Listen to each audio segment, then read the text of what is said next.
Creating living walls is one of the hottest gardening trends around the world these days, and for a very good reason. Building living walls on buildings is a great way to cool them down. It also takes CO2 out of the atmosphere and puts oxygen into it, which is good for us. Now, the whole trend was created by a Frenchman, Patrick Blanc.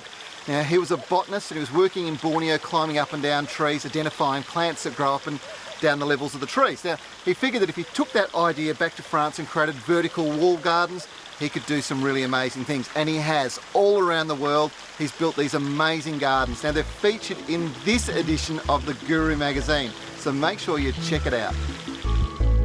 There are several types of living walls, and last year we did a story on the Pilbara and visited the amazing Karijini National Park. And it's whilst I was there that I visited the beautiful gorges, which were lined with plants growing in one of the most testing environments on the planet. And it got me thinking about creating the same effect at home. What I've done here is I've created an informal wall. It could have been formal and very solid, but I've left lots and lots of pockets all the way through these. These rocks are just packed on top of each other, and it makes it the perfect environment to plant into. My plan is to plant in rows or lines to create patterns and contrast. The rocks leave exposed pockets, and that's what I'm planting into. And the first plant I'm using is the Foxtail Agave. Now, you'll know this one. It originates from desolate rocky mountainsides in Mexico, and after about 10 years or so, it produces the most amazing long flower plumes. Now, what I've done is I've chosen a whole bunch of grass-like plants as well to go into the wall, and the reason for this is to get a foliage contrast against the agaves. They're going to grow up against the sun and they'll stand proud.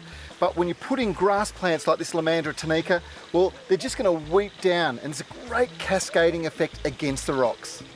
For bold, upright contrast, I've added this Dianella Wyena.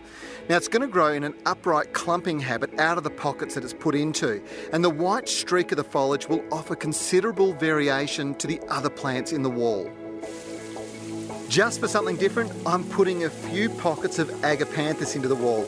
It's one of the all-time best water-wise plants around, and the soft green foliage will flow down the rock and the bold blue flowers will stand proud each summer. Creating a living rock wall is something we can all do at home, even if it's on a smaller scale.